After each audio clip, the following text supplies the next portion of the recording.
One of the fun things, you got Sheila E as your Oh band. my God.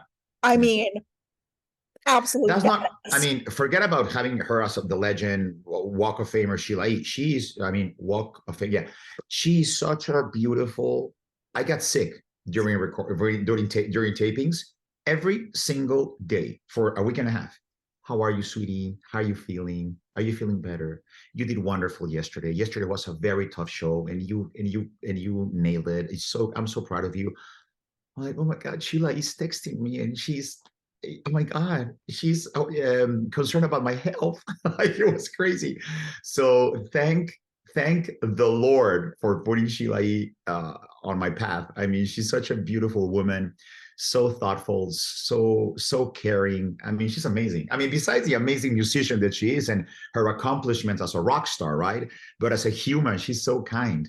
She's so incredible.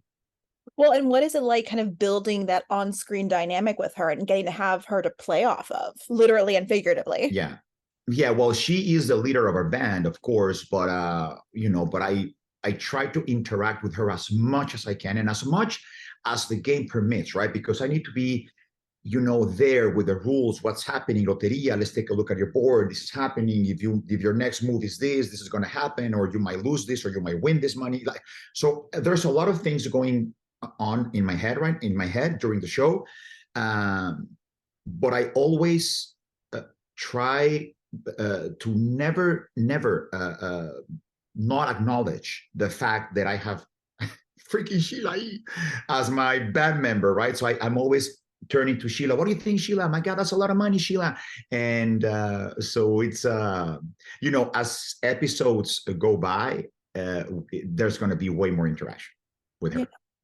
Well, now that you've finished the first full season, what element of the show do you think really works the most, and do you want to lean into it into a potential season two? Is there something you're like, oh, I really loved, the Loca games. I Yeah. really loved the singing. But was there something in particular that you really love that I you want love more? I love the Loki challenges, honestly. I think the Loki challenges, as a fan of game shows, like me and my family, we sit together when we watch The Price is Right, or we watch Family Feud with Steve Harvey or Drew Carey. Like, and we, as a family, when we're watching game shows, we try to, shout out the answers of these, like we interact with the game shows.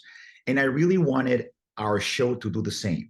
So during the local challenges, I really wanted those challenges to be very interactive with the folks at home, for them to play along with us or shout out the answers with us, right?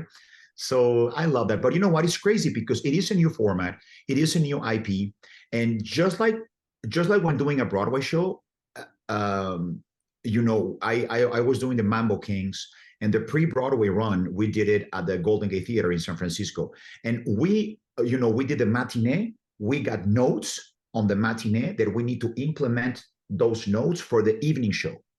So this is a little bit what happened during our show when we were taping. Every single show, we realized that this was a great idea. This wasn't such a good idea. The lighting could be better in this moment. Then we adjust the lighting. So maybe if you pay close attention, you'll see from episode 1 to 2 to 3 to 4, like these little subtle changes we had as we progressed taping the show.